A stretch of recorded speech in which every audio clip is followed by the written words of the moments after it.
Hey fam, Mr. Mark 60 here, also known as the Marketing Practitioner. Welcome to another episode of Race, Racial Identity, or Social Constructs.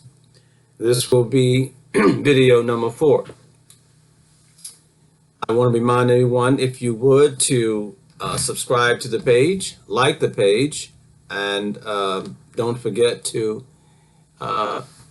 try some of the links on internet marketing, how to start your own business online or online business at the bottom of the page. I think you'll find that some of these marketing tools and techniques will prove quite helpful, quite enlightening, quite educational, and they'll even help you make some money. So check out the links, check out my website, and have some fun. Download the free training. Learn how to make money online, and get back to me and let me know how it's working for you. Appreciate it. Well, we're back again talking about the subject that nobody likes to talk about. And once again, I want to emphasize that my intent is not to divide. My intent is to provide understanding, or come to a place where we understand why we have so much trouble talking about this issue, this subject, this non-reality called race. And I call it the social construct because that's precisely what it is. We are one race, the human race. However, because we have been divided along this false concept called race based on color classifications, ignoring the geographical origin, and merely focusing on skin color, has caused much division, much pain, and much suffering, especially to those of us who classify ourselves as African American or Black. And so I think it's very important that we all begin to have the conversation that we don't want to have, that we are afraid to have, but that we need to have. Previously to this video, I talked about the origin of race. I talked about how it started, who started it, where it started geographically, and why it was started, and why it has been successful to date. I also mentioned various articles that focused on white people who can't talk about race. I focused on one article that said that white people need to talk about race. I focused on another article that said why we should talk about race.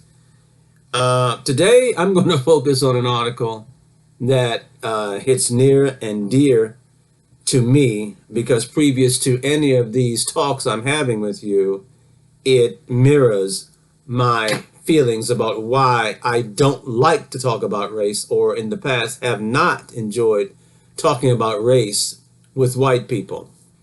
And so, to get you started, I'm going to go right into it, and at the end I'll tell you who actually wrote it. But I can honestly tell you that this is one I could have wrote very easily myself. But I'm going to go ahead and let the author speak for himself. It is called Why I Don't Talk About Race with White People. He says racism exists because of the silence and hurt feelings of liberal America. And if you had looked or have had a chance to look at my previous videos, you'll see many of the points in this particular article have already been made in my previous videos, which further validates what I've been saying all along about both Black and people who classify themselves as white when it comes to this subject. So let's take a listen and see if you agree.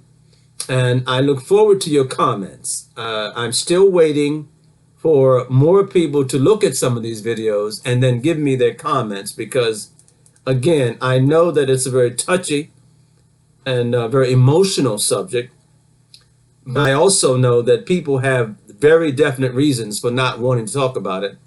And if I may be so bold, I am going to force the issue one way or another. Not because so much of the past, but because of what's going on right now in this nation, and it needs to stop. He starts off by saying, a couple of weeks ago, I was debating what I was going to talk about in this sermon. Right away, you get a hint that this guy is a bishop or a priest. He says, I told Pastor Kelly Ryan I had great reservations about talking about the one topic that I think about every single day. And he's reflecting what most people who classify themselves as black go through every single day. Race, or that concept called race, is never far from our minds. Then a terrorist massacred 9 innocent people in a church that I went to, in a city that I still think of as home. At that point, I knew that despite any misgivings, I needed to talk about race. You see, I don't talk about race with white people. To illustrate why, I'll tell a story. It was probably about 15 years ago when a conversation took place between my aunt, who is white and lives in New York State, and my sister, who is black and lives in North Carolina. So he's got a mixed family here. Unique situation. This conversation can be distilled to a single sentence, which my black sister said. She said, the only difference between people in the North and people in the South is that down here, at least people are honest about being racist. Over a decade later, my white aunt still talks about that sentence. You see, his white aunt, as you'll see in a second, was actually offended by her cousin's statement. As is the case with most people who classify themselves as white, usually are when they hear suggestions that they might be labeled a racist.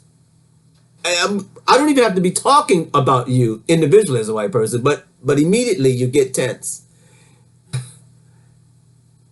See, he says, it has become the single most important aspect of my aunt's relationship with my black family. She is still hurt by the suggestion that she, a northerner, a liberal, a good person who has black family members, could be a racist. He says, this perfectly illustrates why I don't talk about race with white people. Even, or rather, especially my own family. He says, I love my aunt.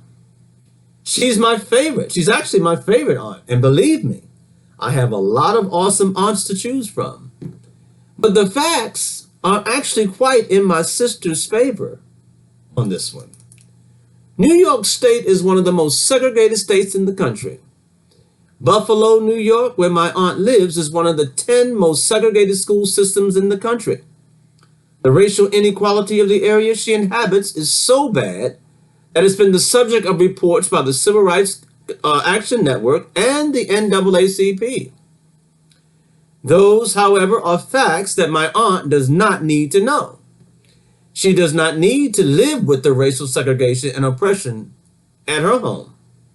As a white person with upward mobility, she has continued to improve her situation. She moved out of the area I grew up in. She moved to an area with better schools. She doesn't have to experience racism, and so it is not real to her. Nor does it dawn on her that the very fact that she moved away from an increasingly black neighborhood to live in a white suburb might itself be an aspect of racism. She doesn't need to realize that better schools exclusively means whiter schools. He says, I don't talk about race with white people because I have so often seen it go nowhere. When I was younger, I thought it was because all white people are racist. Recently, I've begun to understand that it's more nuanced than that. To understand, you have to know that black people think in terms of black people. We don't see a shooting of an innocent black child in another state as something separate from us, because we know viscerally that it could be our child, our parent, or us who is shot. The shooting of Walter Scott in North Carolina resonated with me because Walter Scott was portrayed in the media as a deadbeat and a criminal. But when you look at the facts about the actual man, he was nearly indistinguishable from my own father. Racism affects us directly because the fact that it happened at a geographically remote location or to another black person is only a coincidence. It could just as easily happen to us, right here and right now. Black people think in terms of we, because we live in a society where the social and political structures interact with us as black people. Notice how he focuses on the structure, the atmosphere, the system. I want you to stay focused on that because he's not talking about individual white people hating black people. White people do not think in terms of we. White people have the privilege to interact with the social and political structures of our society as individuals. You are you, I am one of them. Whites are often not directly affected by racial oppression, even in their own community. So what does not affect them locally has little chance of affecting them regionally or nationally.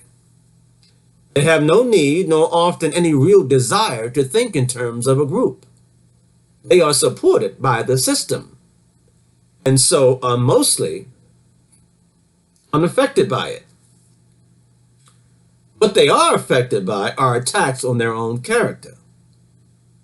To my aunt, the suggestion that people in the North are racist is an attack on her as a racist. She is unable to differentiate her participation within a racist system that is upwardly mobile, not racially profiled, able to move to white suburbs, etc., from an accusation that she individually is a racist.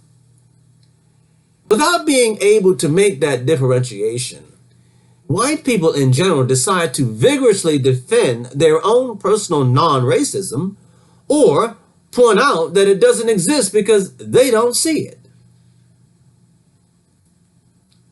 The result of this is an incessantly repeating argument where a black person says racism still exists. It is real. And a white person argues, you're wrong. I'm not racist at all. I don't even see my racism or any racism. My aunt's immediate response is not that it's wrong and that we should do better. No, her response is self-protection. That's not my fault. I didn't do anything. You're wrong, she protests. He says racism is not slavery, okay? And Obama even said this. It's not avoiding the use of the word nigger. Racism is not white water fountains in the back of the bus. Martin Luther King Jr. did not end racism. Racism is a cop severing the spine of an innocent man. It is a 12-year-old child being shot for playing with a toy gun in a state where it is legal to openly carry firearms. But racism is even more subtle than that. It's more nuanced. Racism is the fact that white means normal and that anything else is different.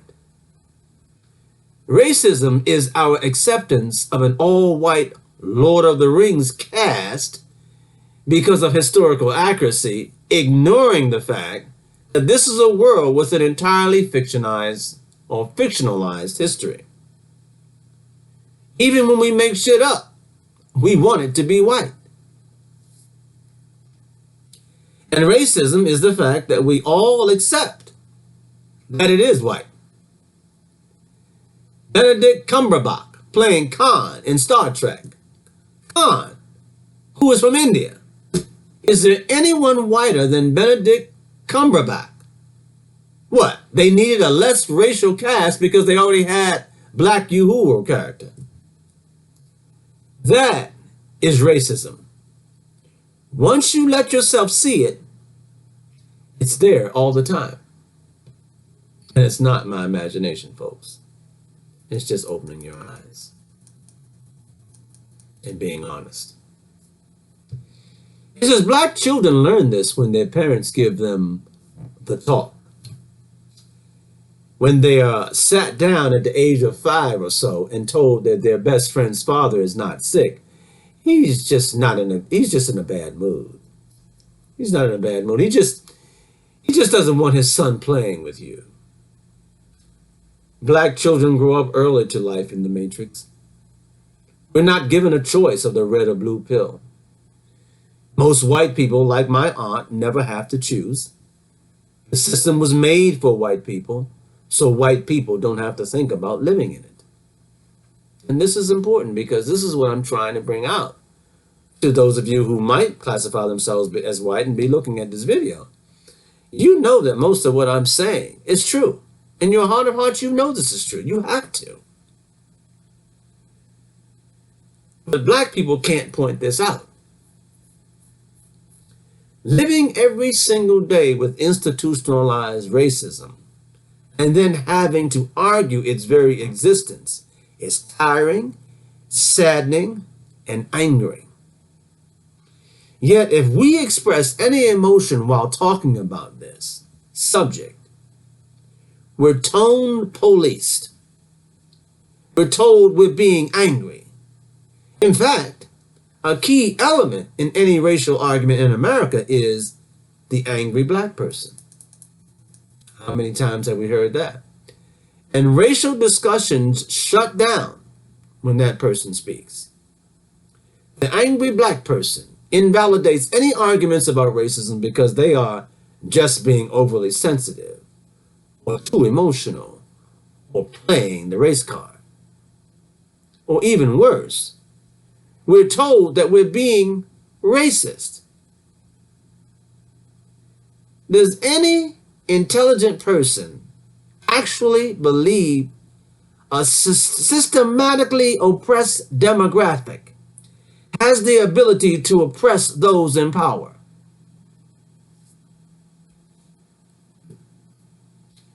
But here is the irony. The thing that all the angry black people know, and no calmly debating white people want to admit, the entire discussion of race in America centers around the protection of white feelings.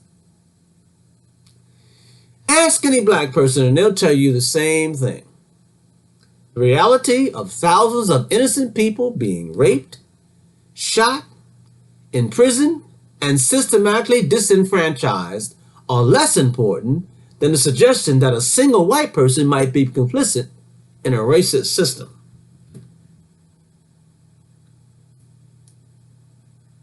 This is the country we live in.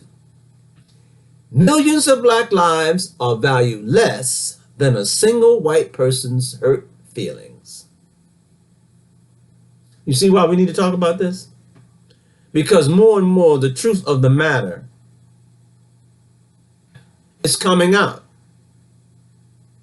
And if we're going to live here together, then we need to get honest about your feelings.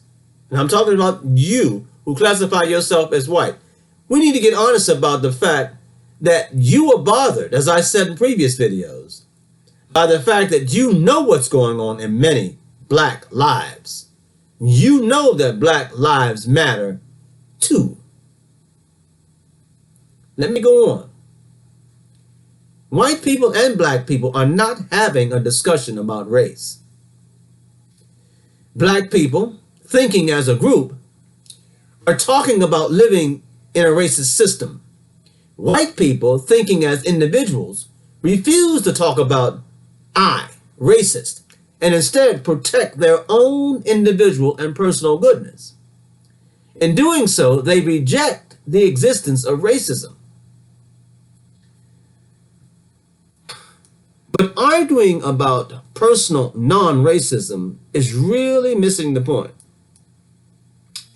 Despite what the Charleston massacre makes things look like, people are dying not because individuals are racist, and I brought this up before. We're not so much talking about individuals, but because individuals are helping to support a racist system by wanting to protect their own non-racist self-beliefs. It's like being silent in the face of all this hateful noise. It's just as bad. Your silence can be heard around the world. People are dying because we are supporting a racist system that justifies white people killing black people. Now, I want to make sure, for me, this is about a system of government lackeys who are paid with our tax dollars to murder a specific demographic and go unpunished. That system being buoyed, supported, and financially kept alive by this government. So that's where I'm going with this, and that's where I will continue to go, because that's where the responsibility truly lies. I don't see a bunch of average white people running around killing black people. I see a government who have paid soldiers, and I call them race soldiers, who are allowed to run amok and kill people at will, most of which happen to be those who classify themselves as black in this country. And they are the most incarcerated. We see this in the way that one Muslim killer is a sign of Islamic terror, in the way one Mexican thief is a pointer to the importance of border security, in the way that one innocent unarmed black man is shot in the back by a cop, then sullied in the media as a thug and criminal. And in the way a white racist in a state that still flies the Confederate flag is seen as just troubling and unnerving. We see it in the way people can't understand why he would do such a thing. A white person smoking pot is a hippie. A black person doing it is a criminal. This has been this way since the 1700s, folks. I talked about this in the first two videos I put out. It hasn't changed.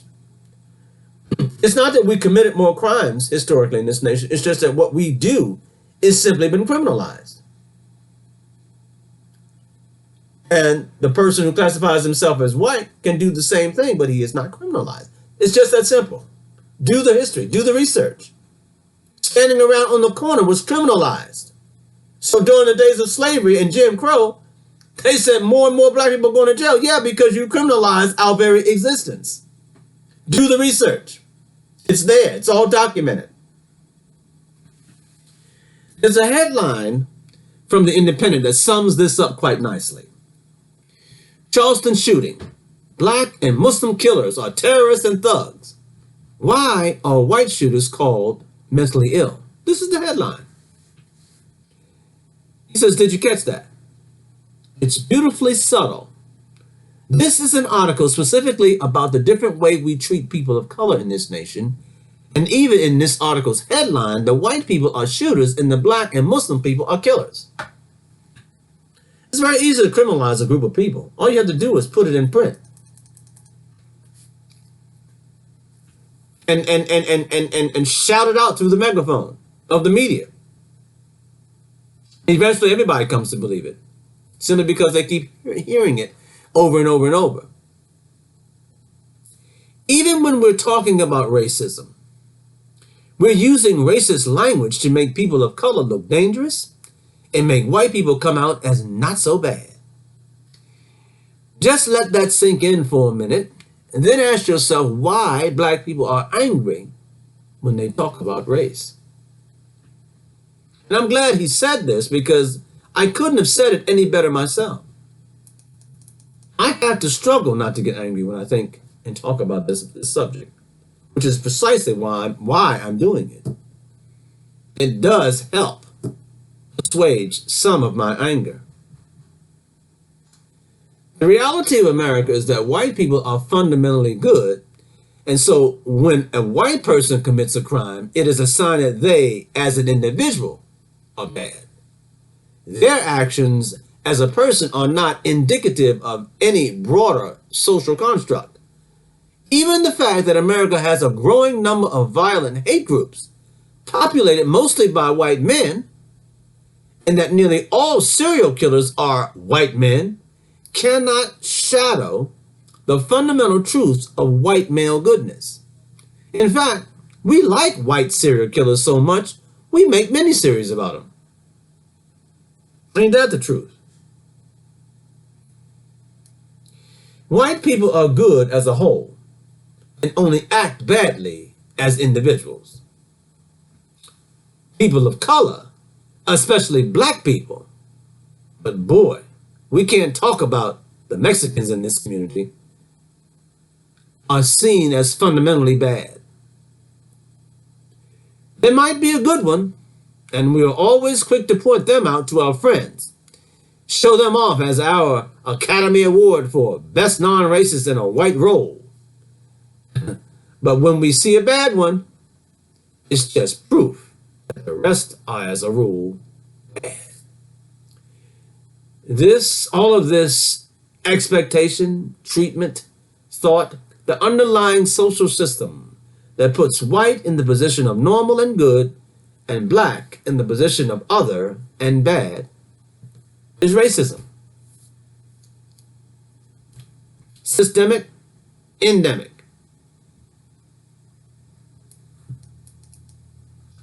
And white people, every single one of you, are complicit in this racism because you benefit directly from it. This is why I don't like the story of the Good Samaritan. Everyone likes to think of themselves as the person who sees someone beaten and bloody and helps him out. That's too easy. If I could rewrite that story, I'd rewrite it from the perspective of Black America. What if the person wasn't beaten and bloody? What if it wasn't so obvious? What if they were just systematically challenged in 1,000 small ways that actually made it easier for you to succeed in life? Would you be so quick to help them?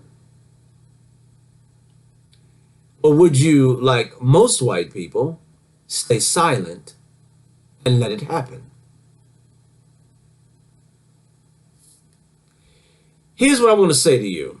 Racism is so deeply embedded in this country, not because of the racist right-wing radicals who practice it openly. It exists because of the silence and hurt feelings of white liberal America. That's what I want to say, but really, I can't. I can't say that because I've spent my life not talking about race to white people. In a big way, it's my fault. Racism exists because I, as a black person, don't challenge you to look at it. Racism exists because I, not you, am silent. That was yesterday. That's not today. We're not going to be silent here. And I hope you won't be either. He says, but I'm caught in the perfect catch-22 because when I stop pointing out racism, I become the angry black person. And the discussion shuts down. So I'm stuck. All the black voices in the world speaking about racism all the time do not move white people to think about it. But one white John Stewart talking about Charleston has a whole lot of white people talking about it. That's the world we live in. Black people can't change it while white people are silent and deaf to our words. White people are in a position of power in this country because of racism. The question is, are they brave enough to use that power to speak against the system that gave it to them? You see, now we're talking about you taking responsibility as an individual and doing something about that which you know is wrong and unjust. Do you have the courage? Do you? So I'm asking you to help me. Notice this. Speak up. Don't let it slide. Don't stand watching in silence. Help build a world where it never gets to the point where the Good Samaritan has to see someone bloodied and broken. As for me, I will no longer be silent. I'm going to try to speak kindly and softly, but that's going to be hard because it's getting harder and harder for me to think about the protection of white people's feelings when white people don't seem to care at all about the loss of so many black lives. And with that, I will end the video. Those are my thoughts. I welcome yours.